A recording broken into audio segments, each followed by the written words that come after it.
works for you. You want a wall space that you can put your hands up against, and also a floor space. So if you're okay with coming on down onto your hands and knees, we'll be doing that. We'll also be lying down on our bellies and on our backs. So if it's not an option for you to get down onto the floor, that's why we're going to sort of start with the wall space first.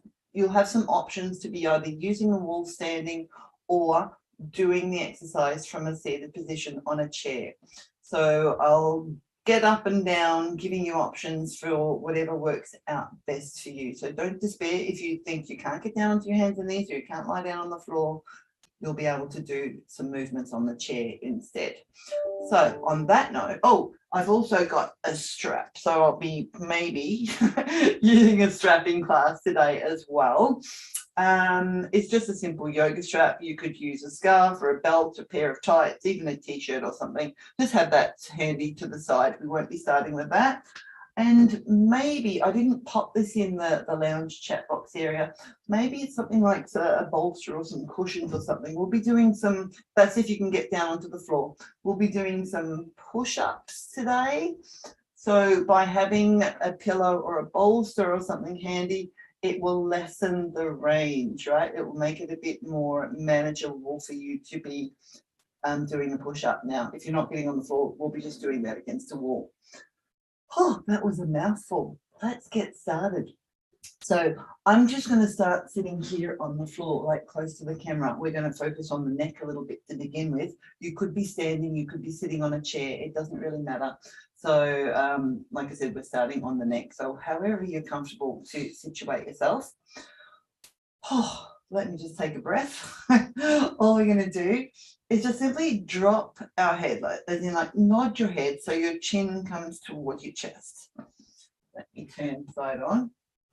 And then just notice what you're feeling here in the back of your neck. You might get a sense of a bit of a stretch happening because your head is relatively heavy. Now, this is one thing I do know in pounds. I'm a metric person, but because I've learned this from people in the US, your head weighs roughly around about 10 pounds, right? So when your head is forward, right, from the rest of your body, rather than if your head's sitting up on top of your neck, right, your neck has to support that 10-pound weight. And the further forward your head goes, right, the heavier in relation to your neck, your head becomes. Right. So what we want to try and do here, once we've had this little bit of a stretch with the head back, we want to try and maybe draw the chin in towards the chest a little bit and then lift up from the back of your head and the top of your head and see if we can end up now with the head or our head on top of our spine. Think your ears come kind of in line with your shoulders. Right, what that does for me is gives me a little bit of a double chin, maybe even a triple chin. But can you see from the side on, my neck is relatively the same length in the front and in the back and in the sides. If personally I don't consciously have my head in this what we call ramped position, which is where it is ideal, I'll just let everything go a little bit. My head is kind of forward. Right? If I just sort of relax everything, and this is very common these days for our heads to be forward from our body, which means that the neck has to support more of a weight. So if we can drop your chin down and draw your head back a little bit and lift it up so it's sitting perched right on top of your spine, that will lessen the stress in the back of your neck.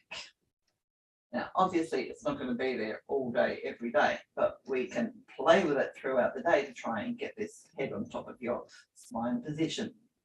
Okay, now let's just simply turn your head. Turn your head in one direction. So I'm turning to look over one shoulder. I'm just seeing where I can look, how far I can go. And then I'm going to come back to center, and I'm going to turn my head the other way, looking over the other shoulder. And often we notice a difference between the left and the right side. And then come on back to center. Now I'm going to go the first way again. So I'm looking over my left shoulder. It doesn't matter which way you go. And then I'm just going to drop my chin again. So I'm going to do a nod of my head and drop my chin. So I've got now this neck stretch-ish thing happening on a bit of an angle to how it was the first time I dropped my chin. Just notice what's going on in your head here and your neck. Maybe breathe. Notice what's happening to your shoulders. Are they tense up around your ears? Or can you let them relax? And then lift your chin again. Turn your head. Look over your other shoulder. And let's do the same thing here. I'm going to nod my head. Oh, that's a bit more awkward on this side, obviously. For me, I chose my easier side first, which I tend to do all the time. Right? What I mean by the easier side is I'm feeling more tension this way. I can't actually drop my chin down as far in this direction as I can the other way. And I feel that I'm tensing through my shoulders as well. So if that's you, if you're experiencing any of those, see if you can let your shoulders go again. Just going to hold here maybe a little bit longer. And then lift your head back up again. Come back to look in front. Relax your shoulders.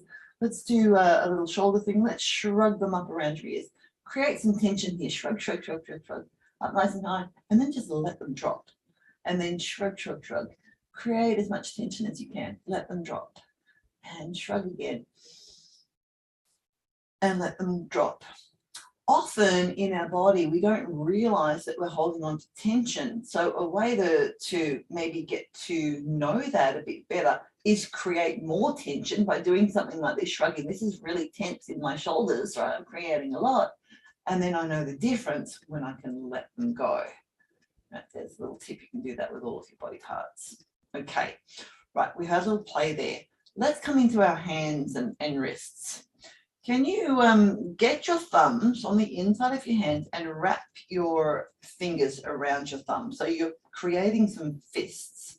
Now we're going to try and keep our fingers wrapped around our thumbs. And we're going to see if we can get our knuckles together. See, I've got my knuckles touching each other. Right, that's one way to start. From there, I'm going to try and roll the backs of my hands. I'm going to try and get the backs of my hands and my wrists touching each other. But, oh, I've noticed that I've let go of my index finger. Can you keep your index finger holding onto your thumb?